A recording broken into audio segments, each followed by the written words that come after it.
What is up, guys? We are here on the red carpet for the 2023 Esports Awards, doing some good old interviews from the golf course to here. We hope you guys all enjoy, and here's a little sprinkle of them. Wow, what a shot, guys. Here on the red carpet, we have the one, the only disguised toast here at the Esports Awards, and we're also talking around the time where you freshly have entered the esports scene. So what are your feelings being here so far tonight? It's very lavish. I didn't know it would be this fancy. I kind of underdressed for it because I thought, well, esports, right? Everyone's gonna just show up in esports jerseys and hoodies, but nah, everyone looks amazing. And you are set. You've been very public and transparent. You're set to spend about $1 million in esports this year. What does that feel like for you? It's a little nerve-wracking, but we had our first profitable quarter. There we go. Which I think by esports standards already put us miles ahead of everyone else. But it's just figuring out what we're gonna do for the other 3 quarters of the year where we're losing money. But it doesn't bother me that much. Like, I see how happy the players are, how hard they're working, and I can always make more money. So it's just cool to be able to support people. And you guys will be partaking, I believe, in 5 esports this year, have been freshly added to the Apex list. I got to ask you, so what's the criteria for entering an esport for you? Obviously, profitability has to come to the front of mind, but does it come to content, or how do you evaluate what esports to get in and get out of?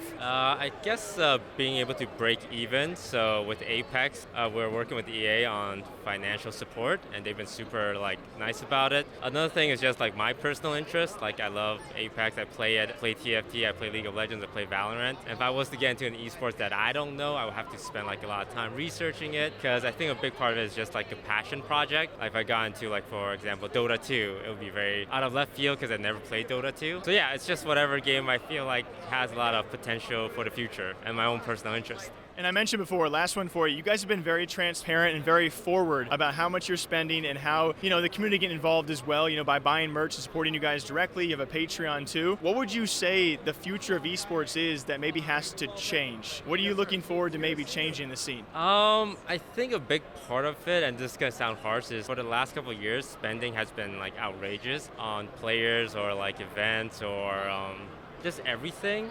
And a lot of sponsors have been burned because of it. A lot of investors put in millions of dollars. And it's not really their fault, but the returns just aren't there. When you put in $200 million into a project, you kind of want that money back. And for esports, it's always been a slow, steady growth. We kind of try to skip on ahead to the final end point where it's it's like the NFL or the NBA. But esports is grassroots. It starts small, but it's been building up, so we're kind of just resetting now. So I think a hard reset like this is necessary, because now the people who are still here, who are still trying to work, are people who are super passionate about it. And everyone I've met in esports is just so genuine. They just love video games, and we're all just trying to figure this out, and it's hard, but everyone is just trying to make it work, and I feel there's something there if we all love it so much. Awesome. Have you thought beyond 2024 for you in Toast, Disguised Toast and Esports? Have you thought beyond this next year? Are there any future plans you can tell us of, or is it kind of just taking it day by day throughout 2024? If we survive this upcoming year, my biggest thing is League of Legends, because I love League. And I always think about okay, if I ever get into the LCS, or it's not enough to just win the LCS. You want to go to Worlds and make a splash. So when I think about League of Legends, okay, I don't want to think, how do I get into the LCS? I want to think, how do I get to the world stage and deliver? And it's a 4-year project, right? And I want to start it now where, okay, maybe I'm signing players that are going to be really good in 4 years. So that's my long-term vision for esports. Not what's going to pay off next year or the year after that. It's what's going to pay off in 4 years, because I think esports will still be around in 4 years, and it's trying to think long term. But League of Legends is high on my list. I want to be the guy that played a role in helping NA win. Yeah. Awesome answers. Thank you for the time. I appreciate it. We are here with the one and only Counter-Strike boys on the red carpet. We got Scrawny, we got Snake, Maui Snake, also Launders. Nothing meant by that. Holy crap. How are you guys all doing today? You all look dapper. You guys been here for long? Just rolled in, brother. Yeah. Came in last night, and just here, in and out. Yeah, we hit the Strip, we hit Fremont Street, we hit the whole city. That's basically the whole city, right? Connor just woke up an hour.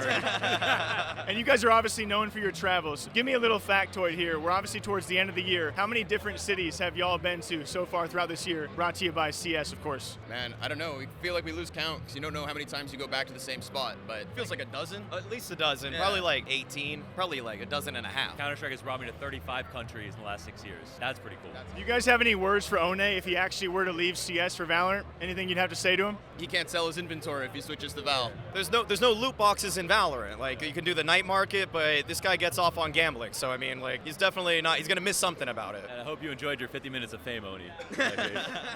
We are here with the one, the only Bugha. Man, how are you enjoying the Esports Awards so far? What's going on? I'm super excited. About to have a great time. Community event with the boys. What do you have to say about a game like Fortnite? I mean, obviously, it kind of started the first early portions of your career. You're still doing it. Who knows what's next for you? What do you have to say about the survivability of a game like Fortnite that can constantly adapt and change and still stay relevant for so long? Fortnite itself, they do so well at keeping the game alive and adding new things. For example, they came out with the whole UEFN creative program, and you can pretty much do anything you want on that. The game, as long as they want, they can keep it alive. I'm in it for the long run. One last one for you, and thank you for the time. Who would you say is your Mount Rushmore of Fortnite creators / streamers, can include yourself, who have made that game up until today? All right, Ninja, obvious. Tfue is up there. Man, for me, I'm gonna add Myth, and then, dude, I feel like I'm forgetting someone. Probably Hamlin's for me. They had the most impact on my career, so yeah. There's a lot to choose from. Thank you so much for the time, man. thank you. Appreciate it. We are here with Puckett, who, by the way, just last night, a huge achievement, esports lifetime achievement. I gotta ask, it's been a long time coming. When a moment like that finally comes to fruition, what's it feel like? I thought it came a little bit early. You know, I'm still in the game right now. So to receive the Lifetime Achievement Award, it was honestly pretty amazing because I've been nominated over and over again for Esports Awards. I've won Personality of the Year back in 2018, 2017. But this kind of speaks to everything that I've done in my career, not just on camera, the stuff behind the scenes. And what I loved most about the event was just reconnecting with Fatality, Rafa, guys that I've known for 10, 15 years. We're all still carrying that same passion, and everyone at this point is just really grateful that everyone now recognizes what we've been building. One of the big parts I love about these events is everywhere you look, there's OG people, and with so many crazy stories. So what's it like for you, once a year, a culminating event, come together, have everyone who's like almost identical to you, copy paste different stories, but also an OG of the scene? What's that like? I think it's like a celebration. We're still here. I think like anyone who is here since day one always expected this to eventually go away. We were just enjoying the moment, making the most of it when we could. And the fact that we're here 2023, 20 years after we all started this, it's just phenomenal. We get to dress up with money that we earned doing something that we love. And recent news, a total pivot here, but recent news, we found out about game battles. We know of the existing, whatever's being done with MLG. No one better to ask than you. Yeah. What do you think needs to be done with such an iconic brand for esports? Is there an idea you have to bring back game battles, MLG? What can be done to actually change that up? Yeah, I think Game Battles is going to be a unique beast because Microsoft, of course, buying Activision Blizzard, which owned MLG, means that Microsoft's now in charge. Are they going to keep it on the scale that Game Battles was? Will they build something even bigger? I think we have got a lot of time to find out. I hope there is a competitive platform online for people to play, and I think people will find them. They will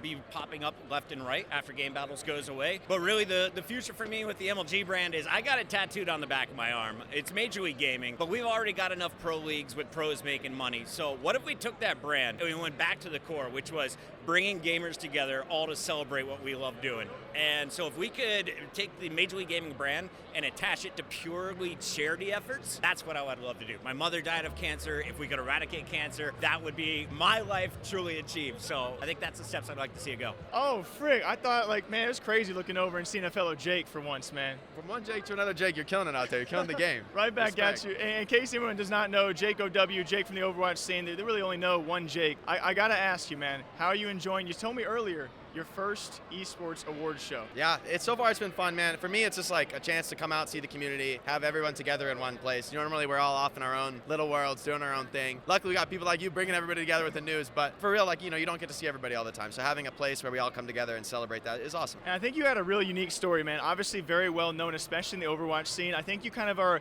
an iconic example of transitioning from one job to another, but also still being in esports. And what's going to be the natural progression for a lot of pro players out there of how they find themselves in the esports scene. Do you have any like words of inspiration of up-and-comers, whether it be in Overwatch or any esports, how you've handled your career? What kind of advice would you give to someone else out there looking up to you? I think the most important thing for a pro player, somebody who's like competing in the scene, who might, maybe like I think most pro players just think, oh, I'm not going to worry about that. I'm playing pro. Like, I don't care about anything else. But just, cultivate those relationships. You're going to meet tons of people. And like, if you treat them well, if you're a professional and you show people respect and you like build those relationships, they're going to be those people who are there for you when it comes time to, take a new approach approach on your career, try something different. So it's all about the people, the human side. So I think the most important thing is just be a professional, treat everybody with respect, and people will like remember that and know you for years as like, oh, you were that esports pro who wasn't terrible to work with, right? It makes a real difference to people. You treat them right. You know, it's been a difficult year for a lot of esports out there, Overwatch also included. Yeah. Do you have any words of maybe some motivation, or what are your thoughts on the future of Overwatch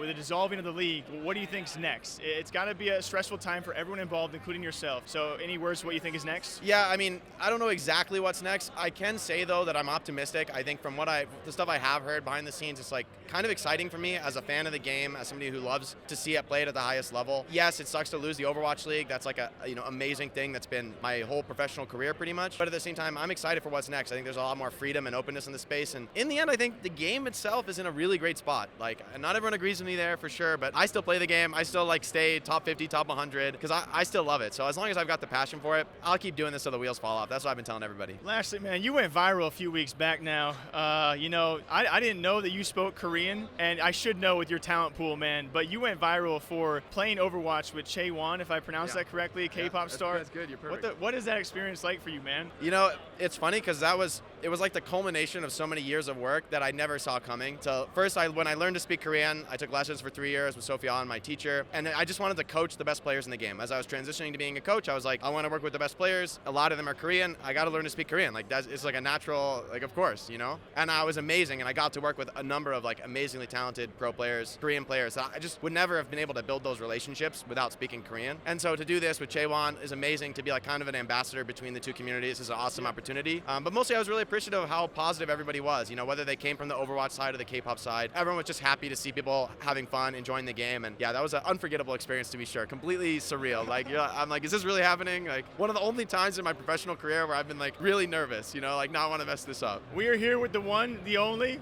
Marc Merrill. How are you enjoying Esports Awards so far? You know, it's my first time here, but it's a cool event and a lot of great people, and enjoyed the event last night as well, and honored to be here. I'm sure you're a very busy guy. Do you get to make it to many esports events nowadays? Well, I just was in Korea for League of Legends World Championships, and I did go to VCT finals because I was in LA this year as well, and trying to get back out there because during COVID had a habit, of course, of not. We did a lot of remote events, but I love going to events. Just trying to balance all the things. I think this year's blend for League of Legends, storyline-wise, ending-wise, T1, Faker, of course, over in Korea as well, could not have been much better of a storyline. When you're watching it unfold and realizing the part you played in that, what's that moment like? The thing I'm always cheering for in the finals too is a 5-game series as well. So if you're going to have a sweep, what a better way to do it than to have Faker, win his 4th title, cementing his legacy as the greatest of all time in front of a hometown crowd. And so it's just, being in Korea at Worlds, it's literally like a soul-enriching experience. It's just a beautiful, beautiful thing. I might be overstepping my bounds here, but I'm a big MMO guy. There's been a lot of rumors around Riot and MMOs. Can you tell us anything, give us any hints or any excitement about what you guys maybe have planned for the near or far future? Well, it's I'd say it's the project that I'm personally most invested in and spend the most time on, of all the different things we have going on. And we're trying to do it right. So, but it's a very hard thing. There's a lot to do, and complexity is very high, and there's obviously an incredibly high bar. So it's going to take a while, but we're committed. Last one for you. Riot has League of Legends, Valorant, TFT, many others, MMO potential. We got Project L as well. What's the end goal for Riot when it comes to obviously creating such great games, but also across such a vast amount of categories? What's the end game? Well, one of the things about being mission-driven is the mission never ends. Like Riot, we try to make it better to be a player. So the way we think about that is when we identify a particular audience and a need and an opportunity to help deliver a really incredible experience that'll actually meaningfully elevate, the sort of experience that they're having. Those are the types of things that are really exciting to us. And so one of the cool things about games is it's always changing, and there's new technology and there's new business models and there's lots of genres and more players than ever. And so we're just excited to try to create things that are really special, and that's hard to do. But we're going to keep doing the stuff we've been doing, but just in more areas, and continue to try to get better and better at our fundamentals.